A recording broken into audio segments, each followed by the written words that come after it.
안녕하세요. 주식심화론 권미란입니다. 이제는 쉽게 크게 밀려나지 않는 시장의 분위기를 볼 수 있습니다. 하지만 또 각국은 여러 가지 채비에 나서고 있는 상황인데요.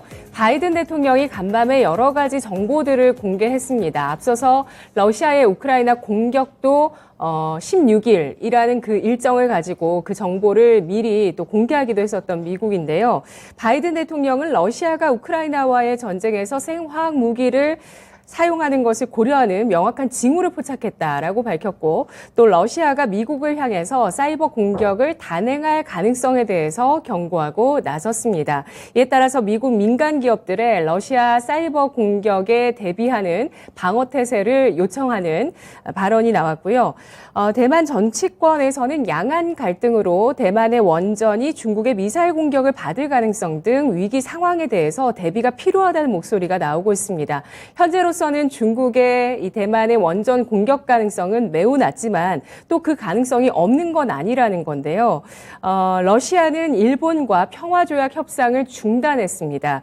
일본의 러시아 제재 동참에 맞불을 놓는 러시아의 조치들도 나오고 있습니다. 이렇게 각국의 지정학적 우려는 계속해서 이어지고 있는데요. 하지만 시장은 내성을 보여주고 있습니다. 오늘 장을 이해할 수 있는 또 두 가지 주제 함께 확인해 보시죠. 오늘의 첫 번째 주제, 중국의 경제 둔화 우려 속 LPR 동결 증시 영향은? 오늘 이 주제 가지고 메리츠증권 최설아 연구원과 이야기 나눠보겠습니다. 안녕하십니까? 네, 안녕하십니까? 네, 연구원님, 어제 발표가 나왔습니다. 중국에서 기준금리 역할을 하는 이 대출 우대금리 LPR이 2달 연속 동결됐는데요. 내용 알아볼까요? 네, 맞습니다. 중국은 1월에 LPR 금리 10bp 인하한 이후 지금 2월과 3월 2달째 LPR 금리를 동결을 하고 있습니다. LPR 금리 동결을 한 주요한 이유에 대해서는 일단 첫 번째는 통화정책의 시차를 고려하려는 움직임이 있었고요. 두 번째는 미국의 좀 조기 금리 인상에 중국이 신중하게 대응하는 모습이다라고 보시면 될 것 같습니다. 어떤 뜻이냐면 일단 첫 번째 통화정책의 시차는 통상적으로 저희는 통화정책이 실물 경기를 한 3에서 6개월 정도 선행을 한다라고 말씀을 드리고 있는데요. 즉 중국이 작년 12월에 지준율 한 차례 인하를 했고 그다음 1월에 금리 10bp 인하를 했기 때문에 이 두 번의 통화 완화의 효과를 우선 먼저 좀 한번 점검을 해보고자 이번에 동결을 했을 가능성이 있다라고 보고 있고요. 다른 한 가지 원인은 미국의 조기 금리 인상입니다. 사실 작년 말까지만 해도 미국이 이렇게 빠르게 금리 인상을 할 줄을 시장에서는 예상하지 못했었는데 항상 미국이 금리를 빠르게 인상을 하면 기타 국가들은 이 금리 차에 의해서 자본 유출 압력을 받게 됩니다. 제가 보내드린 자료의 가운데 그림을 보시면 알 수 있는데요. 지금 중국과 미국의 10년물 국채 금리 차가 65bp 정도까지 떨어진 상황이고요. 중국은 통상 이게 50bp 정도 되면 정부 간섭이 들어가게 됩니다. 지금 위안화 약세의 압력이 상당히 높다라는 점을 감안을 했을 때 정부가 이번에는 좀 신중하게 좀 두고 보자라는 이런 관점으로 금리 동결을 하지 않았나라고 생각을 하고 있습니다. 네.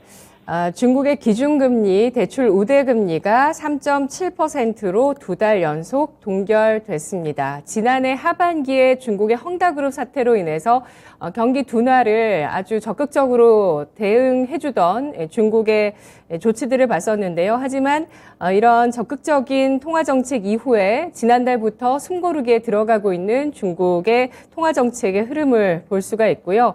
아무래도 이렇게 3월에 FOMC에서 미국 쪽에서 금리를 인상했고 또 5월에도 또 빅스텝을 예고하고 있는 만큼 이렇게 인하 조치를 해나가던 중국 쪽에서 위안화 약세에 따라서 좀 부담을 보여주고 있다라고 분석을 해주셨는데요.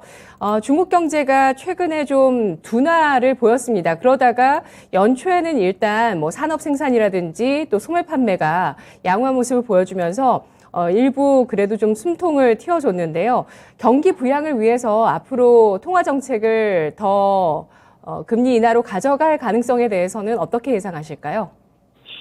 네, 가능성이 저희는 있다라고 보고 있습니다. 저희는 2분기에 한 차례 금리 인하거나 혹은 한 차례 지준율 인하 추가 있을 수 있다라고 봅니다. 이유는 사실 3월에 들어와서 1, 2월 지표는 좋았었지만 3월에 들어와서 오미크론이 중국 내에 확산이 빠르게 일어나고 있고 뭐 선전이나 상하이 이런 도시에서 락다운이 일부 나타나면서 중국 경기에도 상당한 부담을 초래하고 있는 상황입니다.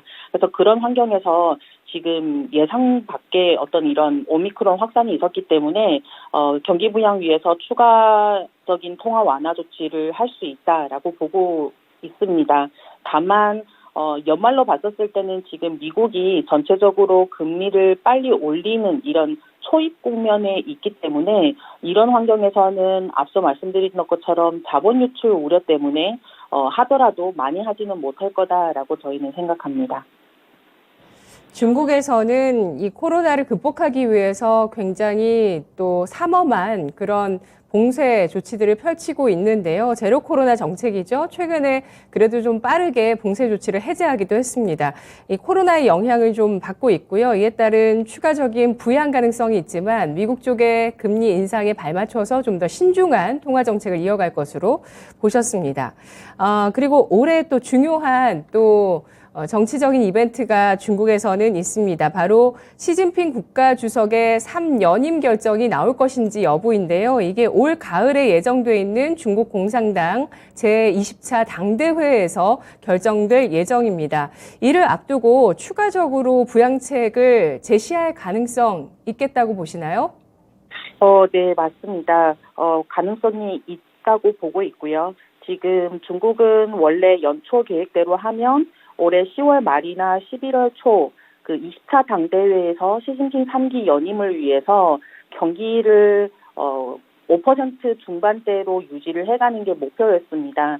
근데 어쨌든 대내외적인 지금 지정학적 리스크까지 터지고 미국에서도 빠르게 금리 인상을 하는 이런 현상들을 나타내고 있기 때문에 중국에서도 기존 예상보다는 좀 더 추가적인 부양책이 나올 수밖에 없는 상황이고 그러한 부양책의 방향으로는 혹은 수단으로는 첫 번째는 저희는 인프라 투자를 아무래도 빨리 할 수밖에 없다라고 봅니다.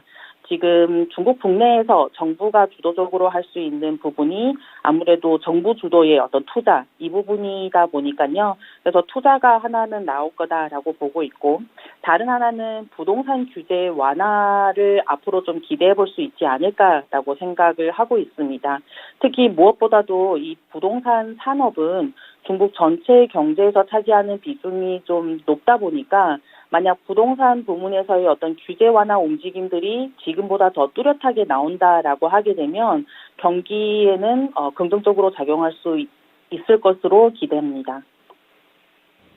네, 알겠습니다. 자, 지금 현재 예상이 되는 추가적인 부양책 같은 경우는 인프라 투자 정책이 될 것이라고 예상을 해주셨고 또 부동산 같은 경우도 규제를 완화할 것이다라고 전망해 주셨는데요.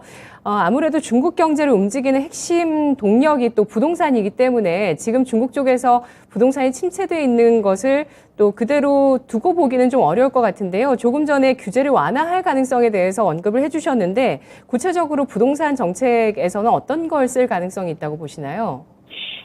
일단 지금 중국 정부가 올해 들어서 부동산에 대한 큰 기조는, 즉 구조조정을 하겠다라는 기조는 바뀌지는 않았습니다만, 워낙 경기에 대한 부담감이 크다 보니까, 조그마한 미세한 조정들이 계속 나오고 있습니다. 그래서 뭐 예를 들어서 실수요를 중심으로 해서 은행의 모기지 대출들을, 작년까지만 해도 되게 타이트하게 승인을 잘 안 해주고 했었는데 올해에는 1주택을 사는 이런 실수요자들 대상으로 해서는 대출을 빨리 승인해주는 움직임들이 나오고 있고요.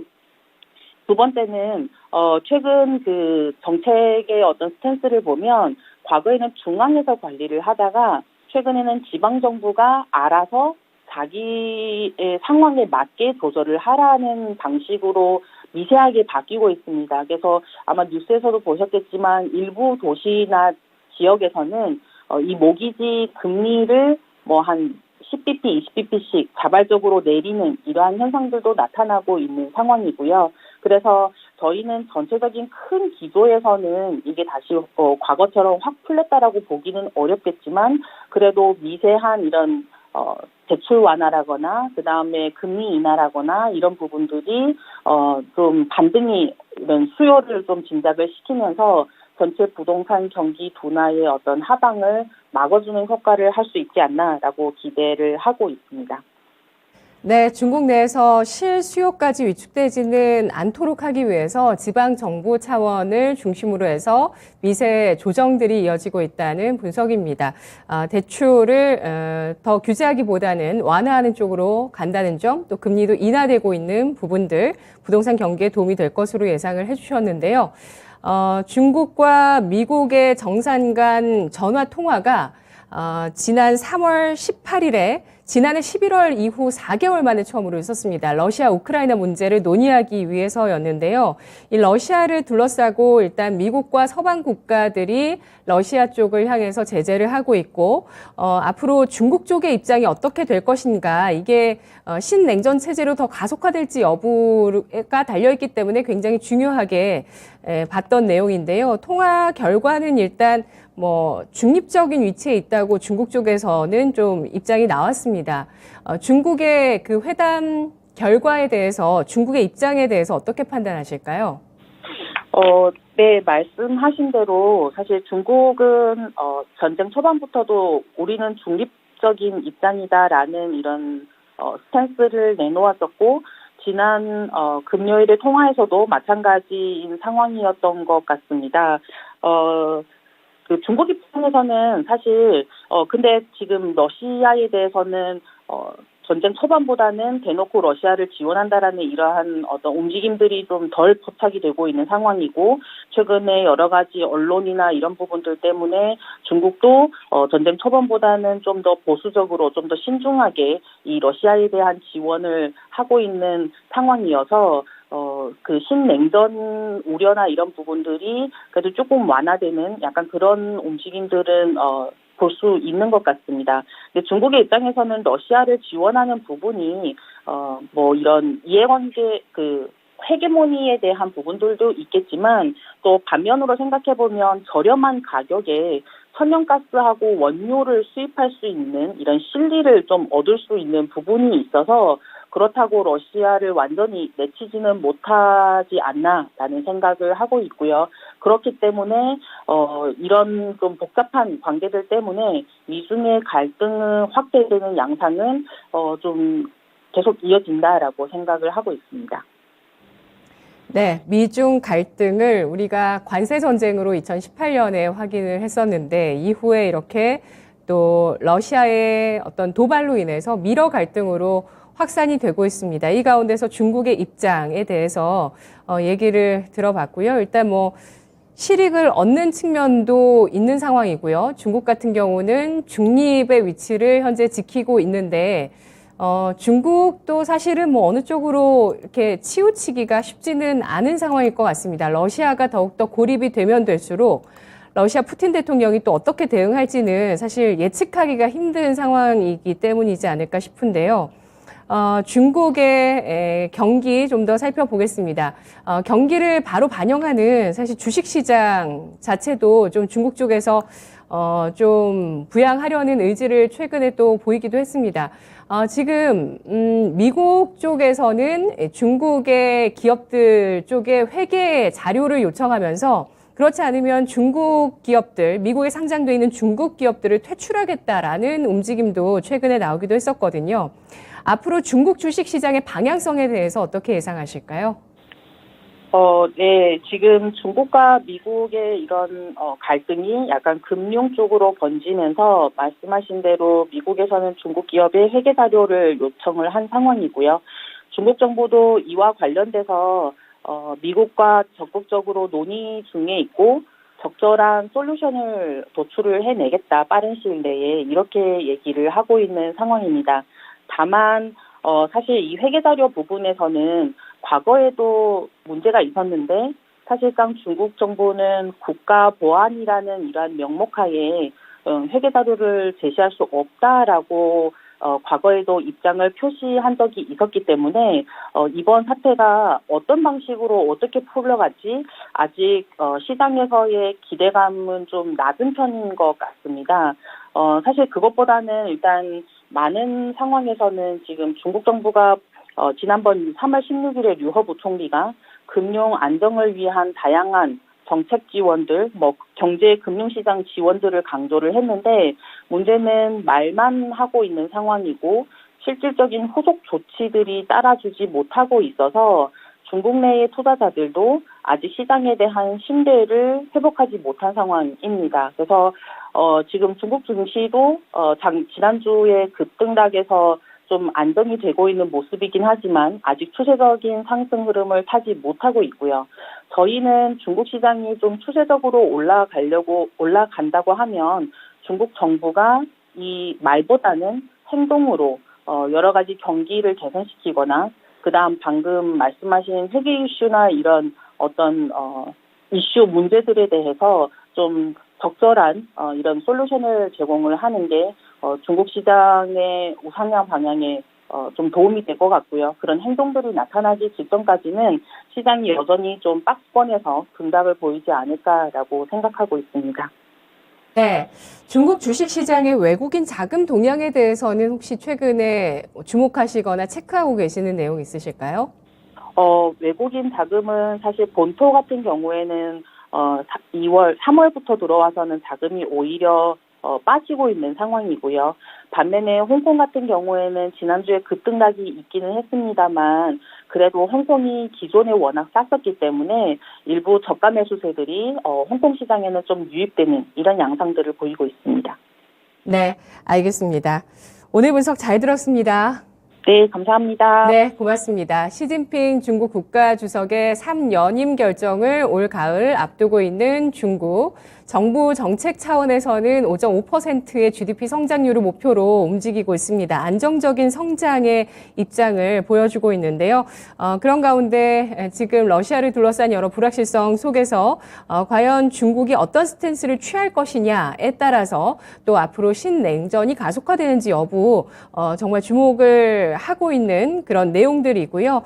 그리고 중국 주식시장 현재는 3,200선 중반에서 움직이고 있는데 박스권의 움직임을 이어나갈 것으로 예상을 해주고 있습니다. 추가적인 정책은 금리 인하 가능성 다만 신중할 것으로 보고 있고요. 인프라 투자 확대 가능성에 대해서 보고 있습니다. 자, 첫 번째 주제로 중국의 경제 동향들 살펴봤고요. 이어서 두 번째 주제 넘어가 보시죠. P2E 덕본 게임사들 성장 동력은? 오늘 게임주 내용에 대해서 한국게임학회 심재현 이사님 연결해 보겠습니다. 안녕하십니까? 네, 안녕하세요. 네, 위메이드가 최근에 실적 정정 공시를 냈습니다.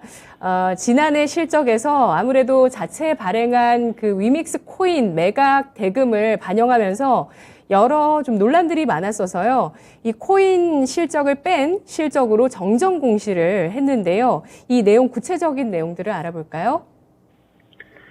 네, 위메이드 같은 경우에는 그 위믹스 매드액으로 약 한 2,250억 정도의 영업이익을 선수이익으로 우리가 전환을 하게 됐습니다. 이렇게 해서 발생한 게 매출이익이 한 5,606억에서 3,372억으로 바뀌었고요. 영업이익은 3,258억에서 1,009억으로 바뀌었습니다. 또한 순이익이 4,851억에서 3,071억으로 정정이 됐는데요. 이는 암호화폐 발행 계약 관련해서 회계 기준이 아직까지 국내외적으로 명확하게 정해지지 않아서 발생한 문제로 보고 있습니다. 네. 해외 같은 경우는 어떤가요? 해외 같은 경우는 이런 식으로 암호화폐를 매각한 대금에 대해서 회계상 인정을 해주는 분위기인가요? 네, 아직 해외에서도 그것들이 정해져 있지 않아서요. 지금 그거에 대해서 논의가 되고 있는 것으로 알고 있습니다. 네. 이런 논란 속에서 위메이드가 지난해 실적에서 위믹스 코인 매각 대금 2,255억 원을 제외해서 실적 공시를 했습니다. 그래도 정말 이 게임사들은 앞으로 이 블록체인 생태계라든지 또 코인 관련한 그런 뭐 발행이라든지 이런 부분들을 놓칠 수가 없는 상황이고요. 주주총회에서도 이 같은 신성장 동력에 대해서도 여러 논의가 있을 것으로 보여지는데요.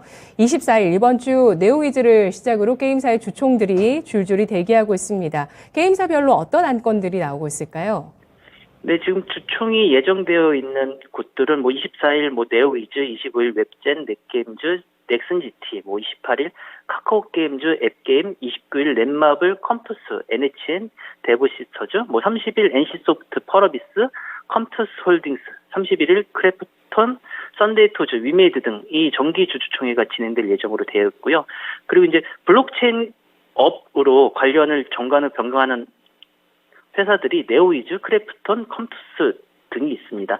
그리고 위메이드하고 카카오게임즈는 기존에 이미 그 블록체인 업 관련한 정관 개정은 했기 때문에 아직 그쪽은 이미 되어 있다고 볼 수 있고요. 그리고 또 펄어비스에서는 신인 대표이사 선임으로 허진영 최고 운영 책임자를 선임한다고 이야기를 했습니다. 그리고 또 썬데이토즈 같은 경우에는 위메이드 플레이라고 하는 사면 변경을 진행한다고 이야기를 했고요. 그리고 넥슨의 자회사인 넷게임즈도 넥슨 게임즈로 사면 변경과 또한 사내 이사 선임에 대한 이슈가 있습니다. 네. 일제히 이제는 블록체인 기업으로 거듭나겠다는 그런 포부들을 좀 알 수 있는 주총 내용들이 아닐까라는 생각이 드는데요. 블록체인 또 신사업에 대해서 또 많은 투자자들이 이 주총 시즌에 주목할 수밖에 없을 것 같습니다. 뭐 여러 메타버스 등 또 신사업에 대해서도 내용이 나올 것으로 안건에서 지금 전망을 하고 있는 상황인데요. 넷마블 같은 경우는 또 자체 블록체인 기술을 활용해서 또 새로운 신사업 쪽으로 진출하는 움직임이 나오고 있습니다. 블록체인 게임인가요? 블록체인 월렛인가요? 네, 넷마블은 이제 크래프튼 기반으로 해서 마블렉스하고 마블렉스 월렛 서비스를 출시했습니다. 그리고 또한 모드의 마블 등과 같은 기존 게임들의 블록체인 버전을 출시할 것이라고 이야기를 하고 있습니다. 그리고 또한 골든 블루스라고 하는 블록체인 게임을 공개 예정 중에 있습니다. 네. 블록체인 게임 신작들을 줄줄이 내놓는 거군요. 네, 맞습니다. 그리고 또한 조이시티 같은 경우에는 건십 배틀, 크립톤 컴플리트를 출시하였고요. 그리고 컴스트 같은 경우에는 그 본사의 히트작인 서머너즈 워 100년 전쟁을 블록체인 버전으로 출시할 계획을 가지고 있습니다. 네, 넷마블이 블록체인 기반의 게임과 월렛 서비스를 출시하고 뿐만 아니라 여타 다른 기업들도 블록체인 게임, 신작 게임들을 출시하고 있습니다. 제가 뉴스들을 좀 찾아보니까 조이시티의 건쉽 배틀 같은 경우는 또 10만 정도 유저가 지금 10만 정도 기록하고 있다는 내용이 나오더라고요. 이 가운데서 지금 신작 블록체인 게임들 가운데서 흥행 조짐이 있는 게임이 있을까요, 이사님? 근데 일단 블록체인 게임들의 문제점 중에 하나가 국내 출시가 불가하다는 점이 있는데요. 근데 해외 쪽으로 봤을 때는 좀 약간 그래도 좀 긍정적인 반응을 갖고 있는 게임들이 있습니다. 근데 기존에 있었던 IP를 기반으로 해서 이것들을 블록체인화한 게임들이 큰 기대를 받고 있고요. 그리고 또한 그런 게임들이 기존에 있었던 그런 유저들과 함께 블록체인에 관심 있는 다른 유저들을 포괄할 수 있는 그런 시스템으로 향상만 된다고 그러면 충분한 그런 메리트는 있을 것으로 보고 있습니다. 네, 알겠습니다. 이들 블록체인 게임 신작들이 아직 국내에서 서비스가 되지 못하고 있는데요. 넷마블 같은 경우는 기존의 모두의 마블을 기반으로 해서 블록체인 신작 게임을 출시했고 또 골든브로스라는 신작 블록체인 게임 공개 예정입니다. 여타 조이시티, 컴투스 블록체인 게임들을 출시했기 때문에 또 해외에서 어떤 반응들이 있을지도 좀 계속 체크를 해봐야 되겠네요. P2E 게임의 장기적인 성장 가능성에 대해서 평가해 보도록 하겠습니다. 뭐 아무래도 이제 블록체인 기술이 도입되면서 게임사들이 장기적으로 어떤 게임사 같은 경우는 승자 독식을 하면서 크게 성장을 할 것이고 또 도태될 수 있는 게임사도 나올 수 있다. 이 정도로 전망이 나오는 것 같은데 이사님 생각은 어떠신가요? 네, 지금 대체적으로 게임사들이 P2Win에서 P2E로 지금 게임에 대한 비즈니스 모델을 변경하고 있는 실정이고요. 근데 하지만 그 한국과 그리고 중국을 제외한 해외 시장 공략이 가장 중요한 키포인트라고 볼 수 있습니다. 일단 국내법상의 문제가 아직 해결되지 않고 있기 때문에 국내 시장은 크게 성장하기 어려울 것으로 보이고 있지만, 그리고 또 P2E가 너무 이렇게 게임성과 재미 요소를 배제하고 그냥 기술성, 그 블록체인 기술만 가지고 한다고 하면 사용자들에 대한 좀 약간 이거에 대한 피로도가 높아질 것으로 보이고요. 가장 중요한 거는 게임성하고 재미를 얼마나 블록체인 기술에다가 녹이느냐로 보고 있습니다. 네, 알겠습니다. 역시 뭐 IP가 흥행을 해야 되겠죠? 예. 지금 이번 정권에서 윤석열 대통령 당선인이 게임 산업을 효자 산업이다라고 언급을 하면서 이런 게임 산업의 규제를 좀 걷어줄 가능성에 대해서도 주목을 하고 있는데, 업계에서는 혹시 차기 정권에 대해서 어떤 기대가 나오고 있을까요? 네, 지금 현재 정부에서 이제 준비해서 얘기하고 있는 것을 보고 있으면 미디어 콘텐츠 산업 진흥 정책을 총괄할 부처를 신설된 전망으로 보고 있고요. 그리고 또 디지털 미디어 혁신부 설립도 그 당에서는 검토를 하고 있다고 알고 있습니다. 그렇게 좀 약간 게임 분야가 커지고, 그리고 또한 게임 산업이 독립적으로 되면서 그 관계 부처가 생기게 되면 좀 더 이 게임 산업이 힘을 실어주지 않을까라고 하는 예상을 하고 있습니다. 네, 알겠습니다. 게임 업계에서도 차기 정부에 대해서 기대를 하고 있는 눈치고요. 또 본격적으로 추진할 행정부처의 신설 가능성에 대해서도 주목을 하고 계시네요. 게임주의 움직임 보시면 최근 들어서 일단 뭐 저점은 다져 놓은 모습이고요. 하지만 뭐 추세를 크게 보여주지는 못합니다. 과연 여기에서 앞으로 게임주들이 어떤 성장 스토리를 가지고 움직일 것인가, 또 어떤 것이 주가에 큰 영향을 미칠 것인가에 대해서 여러 얘기들이 증권가에서도 나오고 있는데요. 이사님이 보시기에는 어떠신가요? 메타버스, 블록체인, 글로벌 신작, 이 세 가지 가운데서 이 게임사들의 실제 성장 동력이 될 만한 부분은 뭐라고 판단하십니까? 지금 현재 상황으로 봤을 때는 메타버스가 좀 약간 주목할 만한 이슈로 보이고 있습니다. 마이크로소프트 같은 경우에는 블리자드를 그러니까 687억 달러의 인수를 하면서 그 이유가 메타버스 때문이라고 하는 이슈가 가장 컸고요. 그리고 또한 사우디 국부 펀드가 넥슨과 NC에 각각 1조 원이 넘는 투자를 진행했는데, 이 또한 메타버스 관련해서 큰 기대를 가지고 있다라고 하는 그런 이야기가 있습니다. 그래서 현재 상황에서는 메타버스 이슈로 인한 그런 성장이 가장 클 것으로 보이고, 또 국내 시장에 있어서는 P2E가 아직까지 좀 약간 국내법상으로 해결되지 않기 때문에 이 해결된 이유에는 아마 크게 성장할 것으로 보이나 아직 이 부분이 좀 약간 가장 큰 걸림돌이 되지 않을까라고 생각을 하고 있습니다. 네.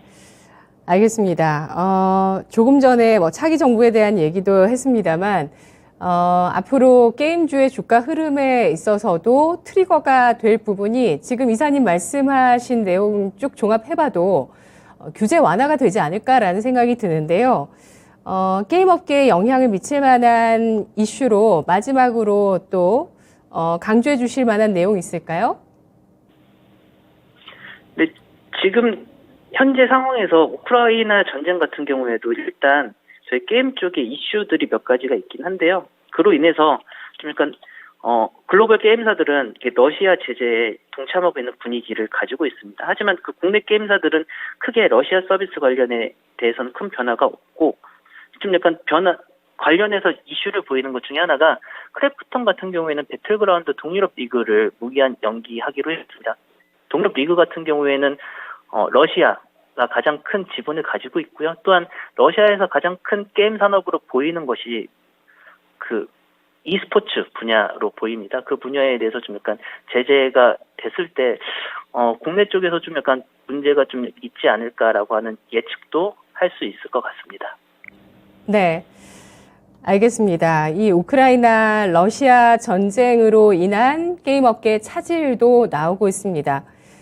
이사님 동의하시나요? 이 차기 정부에서 규제를 완화해주면 게임 산업이 좀 더 해외 쪽에서 특히 지금 뭐 중요한 게 메타버스나 블록체인이나 지금 중요한 게 어차피 국내나 중국은 좀 법상으로 막혀 있기 때문에 해외에서 좀 잘 되는 부분들도 중요하겠지만 국내에서 보다 어떤 판을 규제 완화를 통해서 좀 많이 펼쳐준다면 더 게임 쪽에 좀 활기가 돌지 않을까라는 생각이 드는데 이 국내 규제 완화 이슈가 게임 산업에 미칠 영향에 대해서 어떻게 판단하실까요? 네, 모든 산업이 마찬가지기는 하지만 그 내수가 일단 기본이 탄탄해야 내수 사업도 집중할 수 있습니다. 게임도 마찬가지입니다.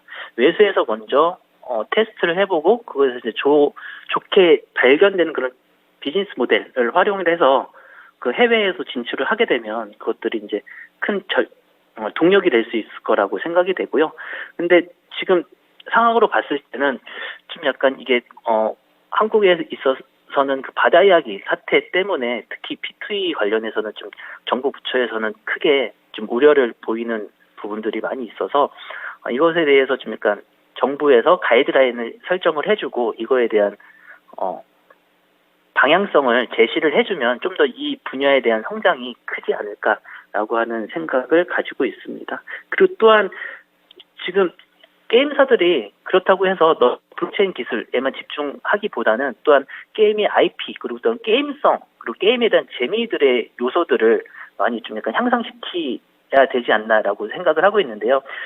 위메이드 같은 경우에도 보게 되면 블록체인을 도입하면서 주가 가격이 크게 상승한 걸로 봤었는데 그 후에 급락하게 된 이유 중에 하나로 게임에 대해서 게임성에 대한 이야기도 많이 있었거든요. 그래서 가장 게임 산업에 있어서는 가장 기본이 되는 게임과 플러스 알파가 되는 여러 가지 그런 산업적인 요소들 그리고 또한 기술들이 필요할 것으로 보입니다.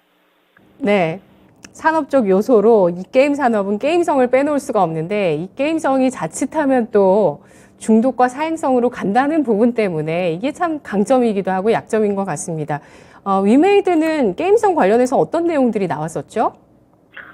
일단 너무 이게 기존에 있었던 게임과 차별성이 없다라고 하는 이야기,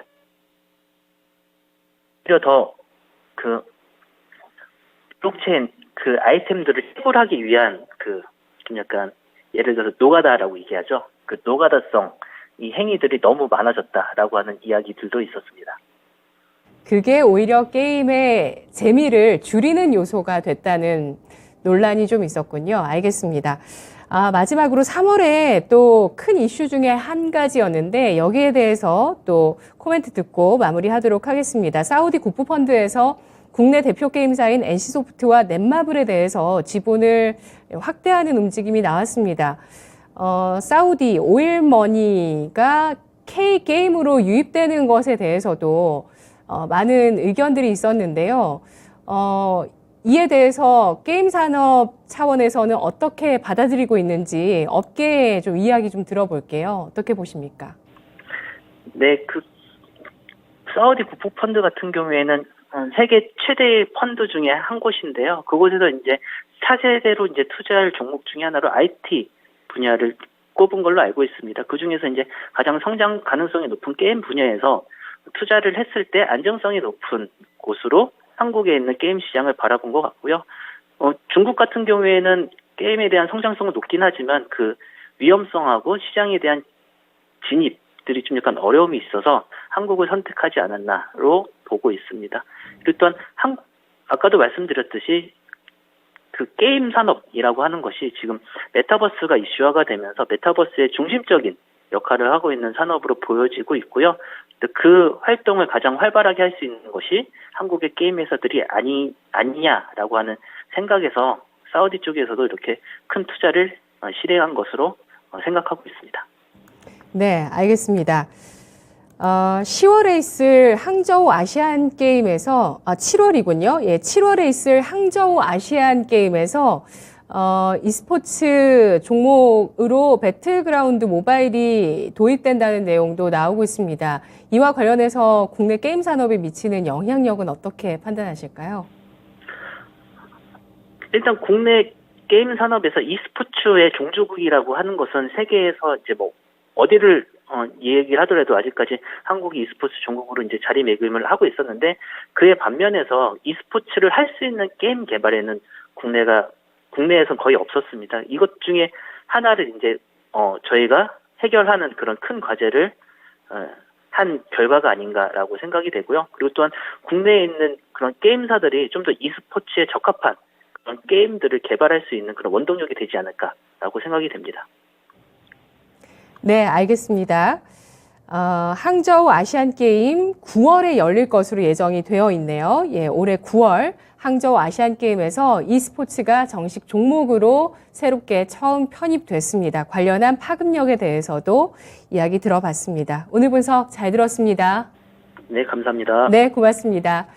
게임주 최근에 작년 연말에 정말 불꽃 랠리를 펼치면서 기대감을 불태웠었는데요. 최근에는 좀 그에 따른 부담감, 금리 인상 속에서 조정을 받았습니다. 하지만 차기 정부에서 규제를 완화할 가능성과 또 이렇게 9월에 있을 아시안 게임에서 e스포츠까지 또 정식 종목으로 채택이 됐을 때, 그리고 또 주총을 통해서 앞으로 어떤 식으로 앞으로 블록체인 게임 쪽을 대응할지 이러한 내용들까지 좀 반영이 되면서 게임주의 실적 성장세가 다시 시장의 중심에 놓여질 수 있을지 체크를 해보시면 좋을 것 같습니다. 자, 지금까지 투자 판단에 도움드릴 수 있는 여러 내용들을 알아봤습니다. 다만 주가의 상승과 하락을 보장하지 않는다는 점을 유의하면서 투자에 나가시는 게 좋겠습니다. 오늘 일단 양대 지수는 저항을 뚫고 2,700, 920선에 안착하는 분위기인데요. 마감까지 토마토TV와 계속 함께해 주시고요. 저는 내일 이 시간 또 여러분과 함께 해보도록 하겠습니다. 시청해 주신 여러분 고맙습니다.